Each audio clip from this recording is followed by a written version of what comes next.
சென்னையில தொடங்கிட்டு நடைய அடையார்ல பார்த்துட்ட தாயே அன்னையே எங்க கூட நீயும் வாயே வருடத்துல ஒரு முறை தாங்க மாதாக்கு கொடியேத்துவாங்க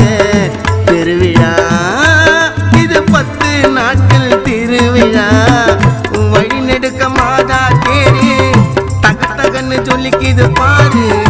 மாதா கிட்ட உனக்கு என்ன வேணும் கேளி மண்டிட்டு ஜபித்திடுங்க பிரார்த்தனைய செலுத்திடுங்க ரொம்ப தூரம் இன்னும் போனோம் சீக்கிரம் எல்லாரும் வாங்க அகிலமே போற்றும் வல்லமை நிறைஞ்ச வேளாங்கண்ணி அம்மா உன் அற்புதம் அனைத்தும் ஒவ்வொன்றாக பாட்டில் சொல்லட்டுமா?